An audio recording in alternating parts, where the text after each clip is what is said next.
আসসালামু আলাইকুম। আশা করি যে যেখানেই আছেন সবাই ভালো আছেন, সুস্থ আছেন। তো আজকে আমি আপনাদের সাথে রোজার মধ্যের একটা ব্লগ শেয়ার করব। রোজা তো চলে গেল, অনেক দিন হয়েছে, ঈদও হয়ে গেল। তো তারপরেও রোজার মধ্যে বেশ কয়েকটা ব্লগ আমার জমা পড়ে আছে, যেগুলো আপনাদের সাথে শেয়ার করা হয়নি। রোজাতে তো খুবই কম ব্লগ আমি শেয়ার করেছিলাম, তো তার মধ্যে থেকে আজকে একটা ব্লগ শেয়ার করছি। আজকের আর কি ব্লগটা 20 রোজার ছিল। তো সকালবেলা স্বামীর জন্য নাস্তা রেডি করে দিলাম। ওর ক্লাসের মধ্যে 1.5 ঘন্টার মতো একটা আর কি ব্রেক টাইম থাকে, তখনই দেখা যায় যে ও সকালবেলার খাবারটা খেয়ে নেয়। তো এরপরে আবার আজকে প্রজেক্টও আছে, তাতেও হেল্প করতে হবে। বাচ্চাদের স্কুল শুরু হয়ে গেলে মায়েদের আসলে আর কোনো রেস্ট থাকে না।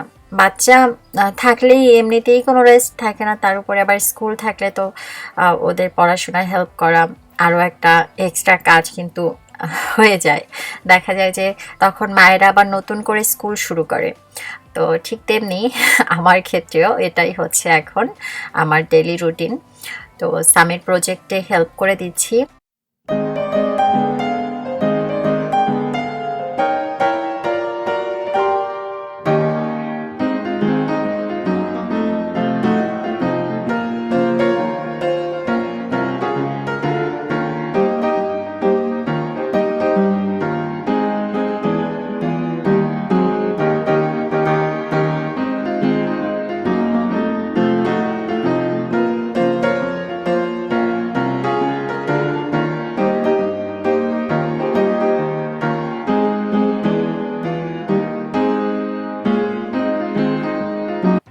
আজকে হচ্ছে সবার বাসায় আমি ইফতার পাঠাবো। তো এখন 1টার মতো বাজে। বুটের ডাল ভিজিয়ে দিয়েছিলাম রাতেই। তো বুটের ডালটা আগে আমি বসিয়ে দিব, তো আস্তে ধীরে সব কাজগুলো আমি করে নিব। তো আজকে আমার শ্বশুরের বাসায়, তারপর হচ্ছে ফ্রেন্ডদের বাসায়, সবার বাসায় একসাথেই আমি ইফতারটা দিয়ে দিব। কারণ রোজার শুরুর দিকে দেয়া হয়নি, তাই ভাবলাম যে আজকে যেহেতু 20 রোজা, এরপরে আবার ঈদের জন্য হচ্ছে প্রিপারেশন আছে, মানে দেখতে দেখতে ঈদ চলে আসবে, কেনাকাটা এটা সেটা অনেক ঝামেলায় থাকতে হবে। তো এই জন্য আজকেই আমি আর কি ইফতার পাঠাবো সবার বাসায়। তো এখানে বুটের ডালটা সেদ্ধ করতে দিয়ে আমি হচ্ছে পেঁয়াজুর জন্য ডাল ভিজিয়ে দিচ্ছি। তো পেঁয়াজুর জন্য ডালটা তো অনেকক্ষণ ভেজানোর দরকার হয় না, তো এই সময় আমি ভিজিয়ে দিলাম আর কি। অন্য অন্য কাজ করতে করতে এগুলো দেখা যাবে যে ভিজে যাবে, পেঁয়াজুর জন্য তখন রেডি হয়ে যাবে। You scared of this?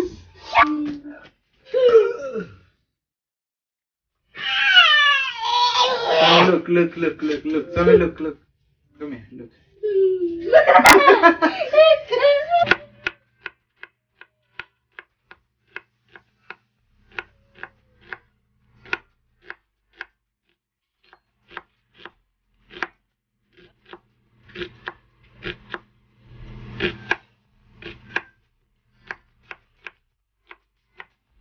তো আমি এখন চিকেন চাপলি কাবাব রেসিপিটা আপনাদের সাথে শেয়ার করব। এটা আজকে বানাবোর জন্য। তো এখানে দেখতে পাচ্ছেন আমি হচ্ছে এলাচ, দারচিনি, লং, গোলমরিচ আর হচ্ছে আজওয়াইন নিয়ে নিয়েছি। এগুলো একটু গরম করে আমি 30 সেকেন্ডের মতো এরপরে এই যে গুঁড়ো করে নিচ্ছি।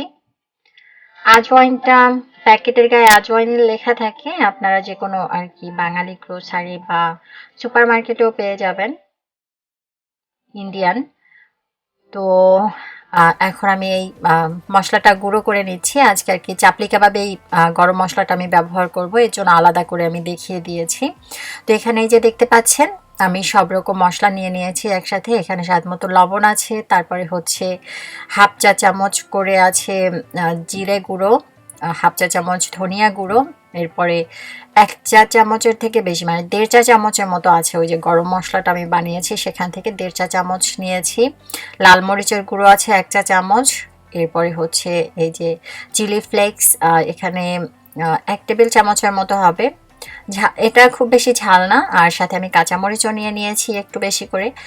তো ঝালটা যার যার পছন্দ অনুযায়ী দিলেই হবে। আর সাথে একটা ডিম নিয়ে নিয়েছি। এখানে এই যে দেখতে পাচ্ছেন পেঁয়াজ কুচি, টমেটো কুচি আর ধনিয়া পাতা কুচি, আর সাথে হচ্ছে এখানে অল পারপাস ফ্লাওয়ার আছে হাফ কাপের মতো। তো এগুলো দিয়েই আজকের আমি এই যে চিকেন চাপলি কাবাবটা বানাবো। এখানে 2 পাউন্ড চিকেন কিমা আমি নিয়ে নিয়েছি। তার মধ্যে এখন এই যে যেই মশলাগুলো দেখেছেন সবগুলো একসাথে দিয়ে দিচ্ছি। তো সবগুলো একসাথে দিয়ে এরপরে খুব ভালো করে মাখিয়ে আমি কাবাবগুলো বানিয়ে নিব। চিকেন চাপলি কাবাবের রেসিপিটা অনেক আপুরা চেয়েছিলেন, তো এটা আমি এভাবে কাবাবের মতো করে ভেজে আবার হচ্ছে এটাকে কারিও করি, মানে চিকেন চাপলি কাবাব কারি করি, সেই রেসিপিটা আমার শেয়ার করা আছে, বাট এটা শেয়ার করা হয়নি। তো ভাবলাম আজকে যেহেতু করছি তো শেয়ার করি। আজকে বিরিয়ানিও করব, তো ভাবলাম যে বিরিয়ানির সাথে এই কাবাবটা করে দেই। তো এদিকে আমার এই যে আলু শেষের দিকে আমি বুটের মধ্যে দিয়ে দিয়েছিলাম, একসাথে সেদ্ধ করে নিয়েছি। আমি বুটের ডালটা আগে একটু সেদ্ধ করে এরপরে পানিটা ঝরিয়ে নেই, কারণ বুটের ডালটা কিন্তু সেদ্ধ করলে দেখা যায় যে অনেক বেশি কালো পানি বের হয়। তো এই জন্য আমি সবসময় আর কি আগে আগে একটু সেদ্ধ করে পানিটা ফেলে দেই। তো এখানে পেঁয়াজ তারপরে হচ্ছে টমেটো কুচি একটু ভেজে নিয়ে তার মধ্যে শুকনো মরিচ দিয়ে দিয়েছি কয়েকটা, 3টা এলাচ, 1 টুকরো দারচিনি আর 2টো তেজপাতা দিয়েছি। আর হচ্ছে 1 চা চামচ আমি আদা পেস্ট দিয়েছি। রসুন পেস্ট আর দিব না, আমি বুটের ডালে হচ্ছে শুধু আদা পেস্টই দেই। সামান্য একটু পানি অ্যাড করে তাতে 1/2 চা চামচের থেকে একটু বেশি পরিমাণ হলুদ গুঁড়ো দিয়েছি। আর সেই সাথে এই যে মরিচের গুঁড়োটা আমি 1 চা চামচ দিয়ে দিচ্ছি, 1/2 চা চামচ ধনিয়া গুঁড়ো আর 1 চা চামচ হচ্ছে জিরে গুঁড়ো, আর স্বাদ মতো লবণ দিয়ে দিচ্ছি। বুটের ডালটা সেদ্ধ করার সময় আমি হচ্ছে একটু হলুদ আর লবণ দিয়ে সেদ্ধ করে নিয়েছিলাম, তাই লবণটা বুঝে দিতে হবে। তা এখন মশলাটা খুব ভালো করে কষিয়ে এরপরে আমি বুটের ডালগুলো দিয়ে দিব। তো বুটের ডাল তো সবাই একদম যারা নতুন নতুন রান্না করেন তারাও পারেন, তো তারপরেও অনেকেই দেখা যায় যে রান্না করার অনেক আপুদেরই আইডিয়া থাকে না। বিয়ের আগে কেউই আসলে বাপের বাড়িতে ভাবে কাজ করে না, বাট এভাবে ব্লগ দেখলেও অনেক আপুদের হেল্প হয়। অনেক আপুরা হচ্ছে কমেন্ট করেন যে আপু তোমার রান্নার ওয়ে ভালো লাগে, তো তাদের জন্য শেয়ার করা। তো এই যে মশলা কষানোর পরে বুটের ডালটা দিয়ে ভালো করে নেড়েচেড়ে এখন এই যে ঢাকনা দিয়ে আমি মিডিয়ামের থেকেও একটু কম আছে একটু লং টাইমের জন্য রেখে দিব। আমি এক্সট্রা কোনো পানি আর দিব না। আর এদিকে হচ্ছে এই যে পেঁয়াজুর জন্য ডালটাও আমি ব্লেন্ড করে নিয়েছি। অনেক আপুরাই জিজ্ঞেস করেন যে আপু ব্লেন্ডার তুমি কোনটা ইউজ করো ভর্তার জন্য বা হচ্ছে গুঁড়ো মশলা করার জন্য। তো আমি ম্যাজিক বুলেট যেটা ওটা ব্যবহার করি। তো এখন আমি নতুনটা কিনেছি, নতুনটা আমার কাছে খুব একটা ভালো লাগে না, আমার পুরোনোটা অনেক বছর আর কি আমি ব্যবহার করতে পেরেছি, বাট ওটার আর কি নষ্ট হয়ে গেছে, মানে ভালো কাজ করছিল না, তাই আমি নতুনটা আবার কিনেছি। বাট এটাতে দেখছি যে আদা যদি আপনি পেস্ট করেন সেক্ষেত্রে একটু বেশি পানি দেওয়া লাগে, বা রসুন মানে কোনো কিছু পেস্ট করার ক্ষেত্রে একটু বেশি পানি দিয়ে তারপরে করতে হয়, না হলে ঠিকভাবে হয় না। তো মনে হয় এটা মানে রিয়ালটা না, আগের যে ম্যাজিক বুলেটটা ছিল ওটা না, আবার একটু পরিবর্তনও লেখায়ও। প্রাইস কিন্তু সেমই ছিল, আমি যে প্রাইসে আগেও কিনেছি একই রকমের ছিল, বাট এটা আমার কাছে ভালো লাগে না। এই জন্য অনেক আপুরাই বলেন যে আপু এটাই তো পানি বেশি দেওয়া লাগে ভর্তা করার সময়, পানি ছাড়া ভর্তা হয় না, বাট আমার আগের যেটা ছিল ওটাই কিন্তু আমার পানি দেওয়া লাগতো না। তো এই যে আমি চাপলি কাবাবগুলো এখন ভেজে নিচ্ছি। দেখেছিলেন যে চাপলি কাবাব আমি রেডি করে রেখেছিলাম মাখিয়ে, তো সেগুলো এখন আমি ভেজে নিচ্ছি।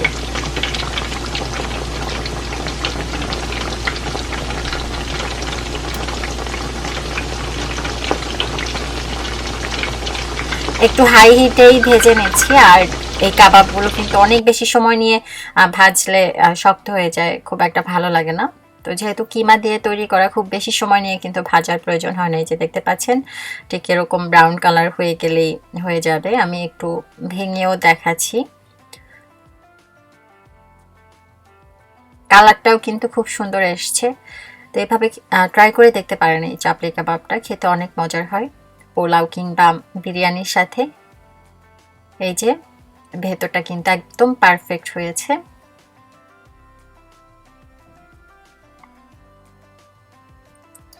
আর এদিকে এতক্ষণ ধরে ওই যে মিডিয়ামের থেকেও কম আছে এই বুটের ডালটা ছিল, এখন পুরোপুরি ভাবেই সেদ্ধ হয়ে গেছে। আমি এক্সট্রা কোনো পানি ব্যবহার করিনি বুটের ডালে। সবশেষে আমি কিছু কাঁচামরিচ একটু ফালি করে দিয়ে দিয়েছি আর বেশি করে ধনিয়া পাতা কুচি দিয়ে দিচ্ছি। তো এখন একটু হালকা নেড়ে চেড়ে আমি হচ্ছে ঢাকনাটা দিয়ে আরো 2 মিনিটের মতো চুলায় রেখে নামিয়ে নিব। রোজার সময় তো এই বুটের ডাল মনে হয় যেন বুটের ডাল, পেঁয়াজু, বেগুনি এগুলো ছাড়া রোজাই মনে হয় পূর্ণ হয় না। যদিও এই খাবারগুলো ডেইলি খেলে কিন্তু যাদের গ্যাসের প্রবলেম থাকে তাদের জন্য অনেক সমস্যা হয়। তো এবার রোজায় আমার খুব বেশি এগুলো বানানো হয়নি। দেখা গিয়েছে যে আমি এক এক সময় এক একটা খাবার বানিয়েছি। তো খুব কম সময়েই আমি এই খাবারগুলো রেখেছি। তো কম বেশি আপনাদের সাথে শেয়ার করেছি যখনই এগুলো বানিয়েছি। তো এই তো এদিকে বুটের ডাল তো হয়ে গেছে আর সেই সাথে বিরিয়ানিটাও হয়ে গেছে।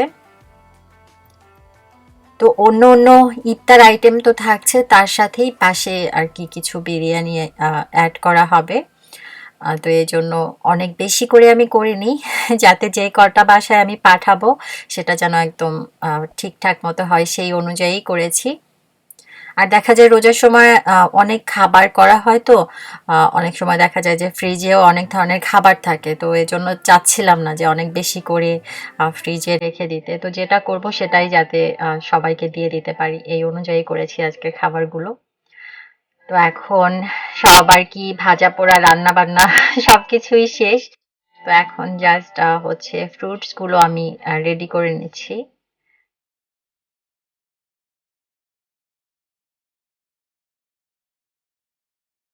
যেহেতু একা একা কাজগুলো করি তাই একটু আর্লি কাজগুলো আমি শুরু করেছিলাম আজকে 1টা থেকে দুপুর। তো 1টা থেকে শুরু করে আমি চেয়েছি 6টার মধ্যে সব আর কি কাজগুলো শেষ করতে, যাতে সবার বাসায় একদম টাইমলি পৌঁছানো যায়। তো এই জন্যই 6টার মধ্যে আর কি আমার এই কাজগুলো রেডি থাকবে। এরপরে আবার গুছিয়ে গুছাতেও আবার দেখা যাবে আরো আধা ঘন্টা লেগে যাবে। তো ওই অনুযায়ী আর কি টাইমলি সবকিছু রেডি করে নিয়েছি। তো এখন টেবিলে সব গুলো খাবার নিয়ে রেখে এরপরে হচ্ছে আমি প্যাকেটগুলো করে নিব।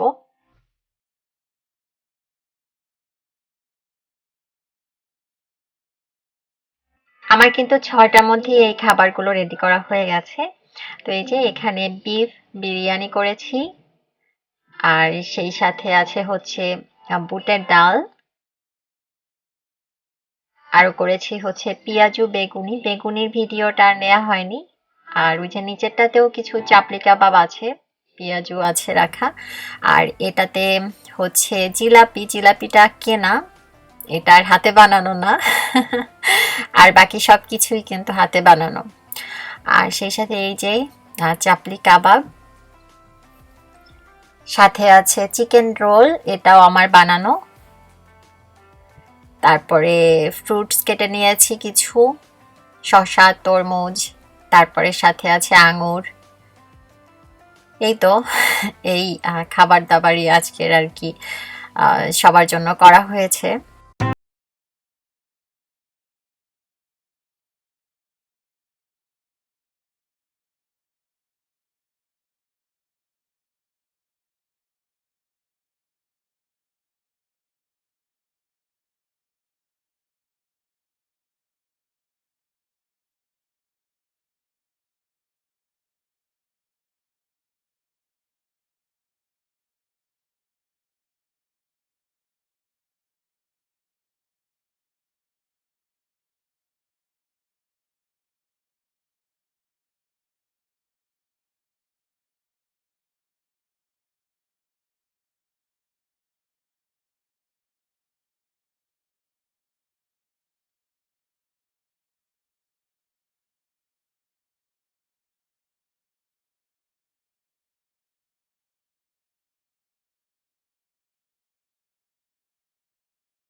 তো খাবারের ট্রেগুলো সবগুলোই এখন রেডি।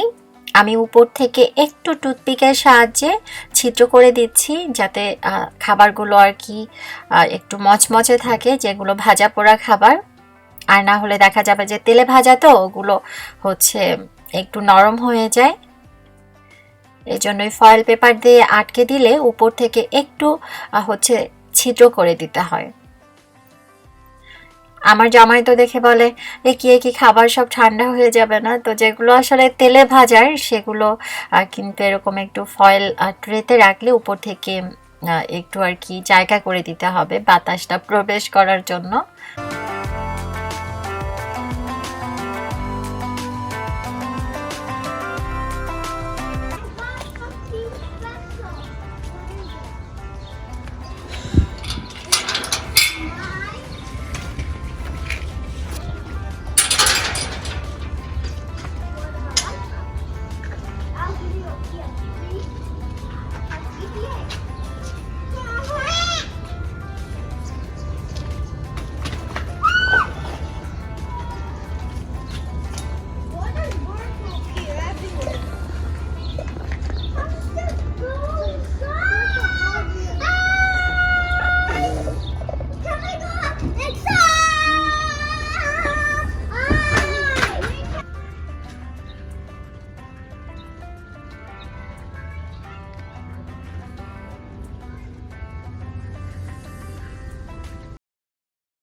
Three, two, one.